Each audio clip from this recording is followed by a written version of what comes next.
bir комиссия келip ошо bu yerге подпорный стенка берип атат. Фундаментini мындай түшүндүрүңүздөрбү 3,20 анан үстүгө чыкканда 2 метрге болот. Подпорный стенка. Армированиясы арматурасы 12-лик арматуралар 6 тонна, 5 тонна, 28 арматурадан 7 тонна, 12 тонна. Ошол бардыгы бу жерден 50 метр эмеси болот. Аралда ага экинчи тарабы бу жерден кривой берип атат. Келаткан встречный 3 үйдүн ээлерине бул жактан жер берип, үстүдөн азыр ошону карашып берсе, үстүдөн шаардын кеңеш депутаттары шаардын мэри колдоп берсе, ошол баягы равнозначный, эгер 10 соток болсо 10 соток жер, 5 соток болсо 5 соток жер, 3 үй бүлө и плюс 2 тиги жерде дагы шаардын тургундары, бирок ал жерде курулушу жок, аварийный съезд кылганга жери бар экен, жалпы 2,4 сотокта, 2,5 соток шамшекер нелер экен. Ошолор дагы бул жактан ошо жер таап бериш керек деген эмеге келдик да. Себеби биз эми мен сурадым, мына стенаны башташты. Стенаны курушуп, азыр мына уже жумуштары башталат. Белгилүү биздин кадам жайдыктардын коому бар Бишкекте, Ошто да бар экен. Анан 500 киши чогулушуп төрага шайлайбыз деп, эки кишини тең төрага кылып шайлаган. Чоң тең төрагаңар мында өзүңөрдүн кулуңар Имамидин. Анан мен эки кишибиз. Анан бизге ушу кадам жайдан силерден Шамшы, анан кийин Бактыга келди. Келип анан кийин ушул маселени коюшту. Аны уюштурган Имамидин болчу, баарыбызды чогултту, сүйлөштүк. Анан кийин ошо дуалды кылыш керек экен бетондон деп, анан бааларын айтып, мынча цемент, мынча арматура деп, анан 1 миллиондун атырабында сөз болду.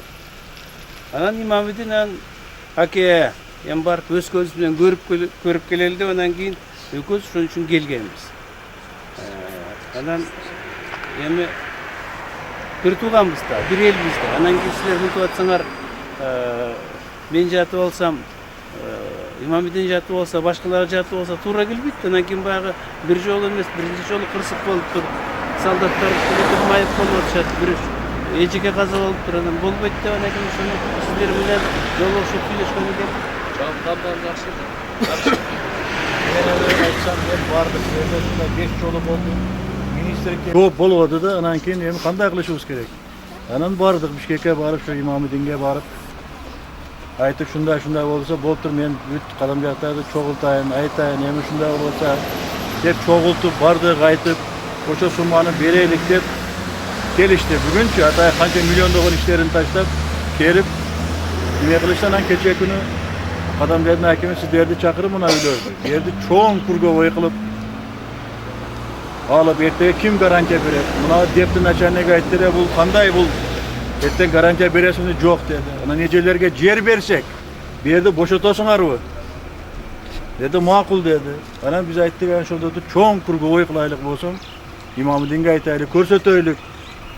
Атай Бишкектен келген азыр чоң компаниянын президенти, курулуш боюнча бир көзү жетип, бүгүн ар кайерде жет облуска чоң байрактарды коюп, ушундай немелерди, чоң иштерди кылып атат бүгүнкү күндө. Больницаларды куруп, мектептерди куруп, үй жок чоң артисттерге үйлөрдү берип, бүгүнкү күндө бүт иштерди кылып атат, ошондой чоң иштерди кылып атат. Ошон үчүн кечээ акимам ошондо отуруп, мындай кылып кылсак, мындай кылсак, депти начальниги бу жерди кылсак, коопсуздук болбой жооп бересиңиз, жооп бере албайм деди. Мына катыштыңыздар, бардыңыздар. Ошо мына келишти, көрүшсүн азыр, туурабы?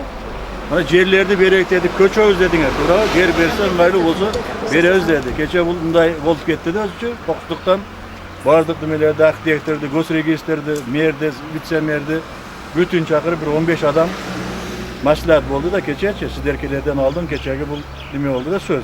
Анан кийин берди көрсүн. Мына үйлөрдү бияктан чоң курговой кылып, ушул келатат экен, шуну даярдайлы көрсүндөр.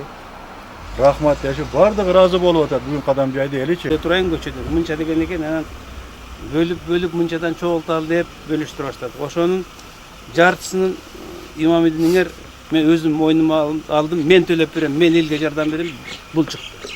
Анан азыр келсек, ал дуал болбойт, жарабайт, башкача деп айтып калыпсыздар. Туура жагын чече берели. Анан айтып коюш керек, тияктан Масалиев дагы өзүнүн эмесинде фракциясында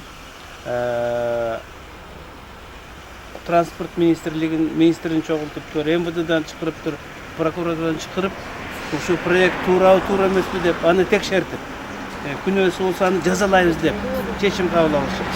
Анан кийин башка жолдун проекттин долбоорун түзөлү деп сиздер менен кеңеш жасайт дейм аны. Анан кийин акча жагын, каражат жагындагы ойлонолу деп ошондой чечим кабыл алышып, уже срок беришиптир. Анан берки Мурадил тиге кимелер Сайдалым депутатыбыз дагы ошо аралашып атыптыр, кошулупчу. Ошондой экен. Муну билип койгонуңар жакшы да. Азыр эми келип туруп, мен башыям жок, муну этегиям жок деп чыгарат да, менин түшүнүгүмдө. Бул азыр жардам берейин дей турган дагы жагы жок. Onun için çeçip alıp, canı size etkenler barına turlar. Yani isteler bunlar kança minut geliyorsa, azı size bakar tutuyor başkan değer verir. O size hem kiyiniraka keretkensin değil mi? Benim oyum çalışır. Bir kemçiliklerge yardım bere turgan, bana meyen balam okşuğunda doğru çıksın. Size sabır kırla. Bunda kızlarga dağı sabır minen tuştuk belgiler. Elimizde жақшылық, аманшылық, тынчылық бар. Рахмат. Ташев Имамидин Кадамжай коомунун төрагасы. Өзөргө белгилүү мына 3-4 айдан бери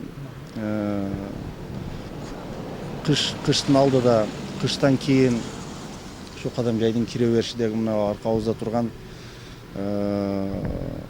чукул бурулуштагы окуяларга көп болуп отурабыз. Biz de ошо Бишкектеги Кадамжай элинин коомдук бирикмесинин атынан жөн калбай, ушул нерсеге биз дагы Кадамжайдын суун ичип, абасын жутуп аткандан кийин кандай пайдабыз тиет? Кандай болгондо пайдалуу боло алабыз? Кандай бир чечүүчү маселелерге кол кабыш кыла алабыз, жардам кыла алабыз деп келип отурган чагыбыз. Эми буюрса бул жерде өзүңүздөр көргөндөй чечүүчү мамлекет тараптан кээ бир иштер бар экен. Ошолор чечилгенден кийин биз ошол Кадамжай коому катары колдон келишче ошол коопсуздукту сактаган, элди баягы тынч жашоого бурган бир иш-чарага жардам беребиз деген максатыбыз бар. Эми буюрса ушул убакка чейинги бизге айтылган каражаттын көлөмү 1 миллион сом тегерек болгон. Ошол сумманы буюрса ошол Кадамжай коому бирикмеси катары топтоп берип, керек болсо ушул нерсени көтөрүп, түздөп берүү максатыбыз бар. Кадамжай шаардык кеңешинин төрагасы Нажмидин Ахматали, мына өзүңүздөр көргөндөй Бишкек шаарындагы жашаган Кадамжайлыктардын коомунун тең төрагасы Имамидин Ташевич, Абдали Мака дегендер келишип, өздөрүнүн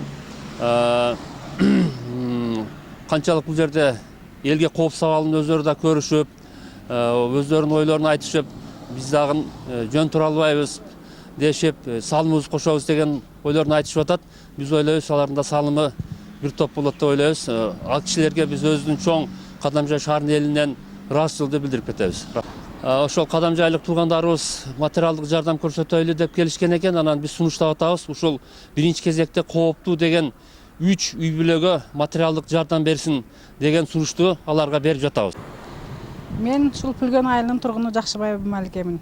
Имамидин Ташевка терең ыраазычылыгын берейин. Себеби бизге келип кабар алып, биздин кантип жашообуздан, кантип эме кылып атканыбыздан кабар алышып кетти. Рахмат ошолорго. Ошондой биздин көйгөйүбүздү ушул балдар чече турган болушту. Чечип беришсин, биз буларга ыраазычылыгыбызды билдиребиз. Ушундай атуулар элибизде, журтубузда көп боло берсин. Биз ыраазыбыз ушул балдарга. Министерстводон келдим. Биздин 3 үй бүлөгө бензин ташыган бензовоздор кирип атты. Бирөө жарым министерстводон же ошол Трансазиянын жосун бензовоз ташыган фирмадан бирөө келип кабар алган жок. Кимге кантип атасыңар, кандай болдуңар, эмне болдуңар деп кабар алган жок. Өзүбүздүн өмүрүбүздөн коркуп, кайсы маалда качан уруп кетет, дагы кайсы маалда басып кетет ушул бензовоздор деп коркуп отурган убагыбыз. Ушул маалда бизди колдогон ушул балдарга биз терең ыраазычылыгыбызды билдиребиз. жерибизди азыркы учурда сүйлөшүлүп ушул башка жерге көчүрүлүп ошо жакшы жерден жер берип жакшы жерге көчүрөбүз, үйүңүздөр компенсациясын беребиз деп атат. Эгер ошондой кылса, компенсациясын берип, ушу жакшы жерден жер берсе, биз акимият тарабынан ушундай иштер каралып атат. Биз ошондой эмеге көчүргөнгө Акрам Мадимарович жетекчилигинде ушундай иштер болуп атат. Bir günde Batken kança kamaz ötedi benzin? Бир күндө Баткенге 50-тен ашык КАМАЗ өтөт. Булардын чоңдордука окшойт. Ушул чоңдор эч караган жок. Бул кандай болтасын кайттан кантип кетип атат деген жардам дагы жок, кабар дагы жок. Ушул кыйынчылыкта жашап атабыз биз.